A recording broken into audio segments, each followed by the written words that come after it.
going to the West Zone now. Speaking about Xavi, actually, his side managed to also qualify for the semi-final. So Saudis, as predicted, did really well this season. Yeah. So they brought 4 clubs. Only one of them got eliminated. All of them qualified through their group stages, and Al-Ahli got eliminated by another Saudi club, Al-Hilal, in the round of 16, and faced another club, Al-Ittihad. But we're gonna get to Al-Hilal later. So now we're gonna talk about Al Sadd, a Qatari club, of course, who played Al Nassr and managed to eliminate them and take their spot. And what was the score on that one in the end? So based in Riyadh, so capital city. Riyadh, yeah. which was one of the hosts for the AFC Cup, Asian Cup earlier this year, wasn't it? I don't know. No. Wasn't it? No, dude. In the return leg, which took place in Doha, in the city of Doha, Al Sadd managed to win 3-1. So in total, 4-3, Al Sadd managed to qualify to the semi-final. Shaky, but got there in the end.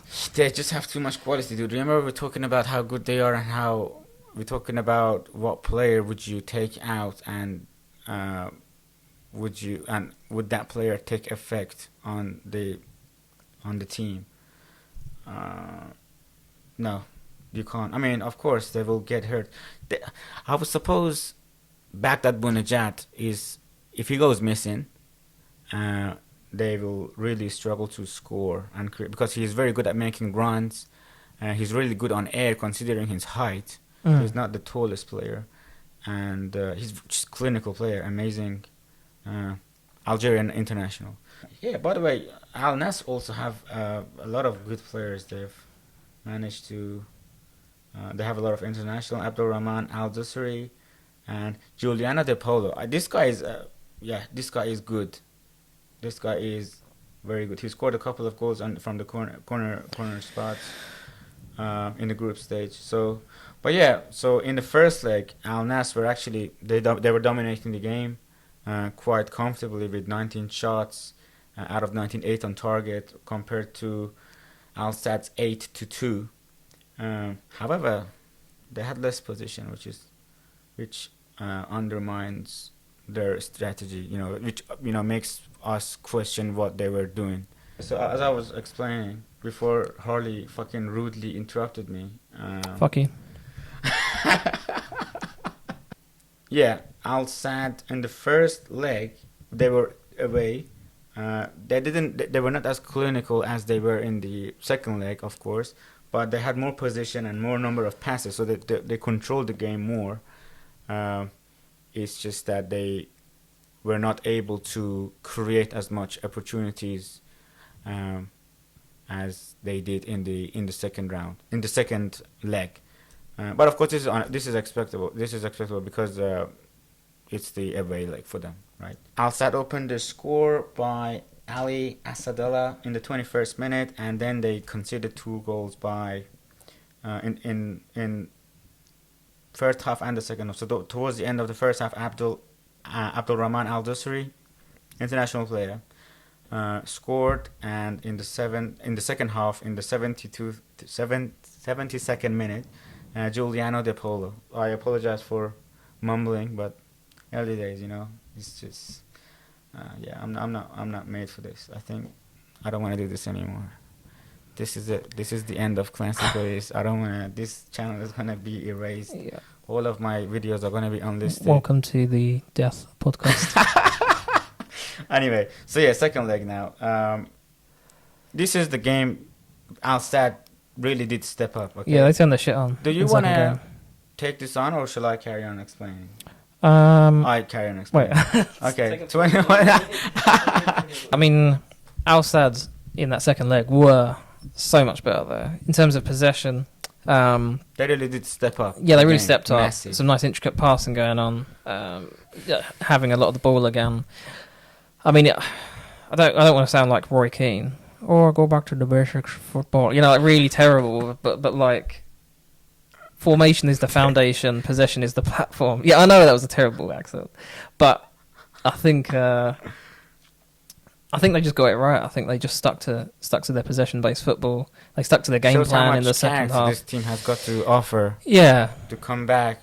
but Al-Nassr are a very strong side this season. They're not an easy side to beat. but I will be sad to see them go. Okay. All right, cool. But yeah, going back to the stats, just to get an idea, 23 shots. I mean, who can argue anything? Yeah, that's cannon fire. Yeah. That 23 shots. 23 that's compared good. to 8. And this is shots Yeah. in total. So blocked, Wide, etc. Wide, yeah, etc., yeah. on target. They also had a lot of corners in that game. but corners are not shots. No, but balls into the box, headers blocked, headers cleared. Headers are not shots. Headers are headers. It doesn't count. It counts as a shot if you No, it score does with it. not, dude. It does. No, it does. It does. I'm sure it does not. Okay, that's the debate then. Are headers The debate. shots? No, it doesn't. Of course it doesn't. Of course it does. Have you ever seen a game where there's 0 shots on target and the score is 1-0 to the side that has 0 shots on target? No. You haven't been playing enough FIFA. That's not real. No, but it works according to reality. Anyway, can I get back to the game? So 23 shots, including headers, apparently, in Harley's imaginary world. Of course, not true.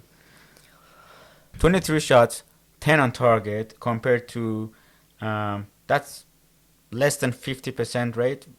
Al-Nassr also similar. They had 8 shots, 4 on target, but it's just a lot less, right? Position 67%. Al-Sadd controlled the entire game, pretty much. That's a high number. It was dominant. Yeah, very dominant game. A lot of Al-Nassr's possession was them trying to get out of their own half. Look at the number of passes, 575. That's beyond HGS level. That is, if your team is very good, if you can keep if you string 450 passes together in a game, you are compared to creating a lot. 290 in the other side, Al-Nassr. I mean, let's see how Al-Sadd in the first leg had 459 passes. They were still the more side. They were still the side with more position and number of passes, pass accuracy. It's just that they also scored one, an away goal, which is respectable. But in the second leg, where they were the host, they really smashed the shit out of the Saudis. That didn't sound politically correct, I know, but what can you do? Sometimes you just gotta say how. Sometimes you gotta say how. Sometimes the English language is not is not as accurate. I don't know. No, I'm trying to think of a way of phrasing it. Hold on. Yeah, I was gonna say sometimes it's very hard to have any manners in the English language. Yes, it is. Yeah. It is very. I mean, I could have done better. Yeah. I could have avoided a few phrases. Yeah. But I just didn't. But yeah, anyway, it's not. Al-Nassr goodbye next season. Can qualify. And we are down to 4.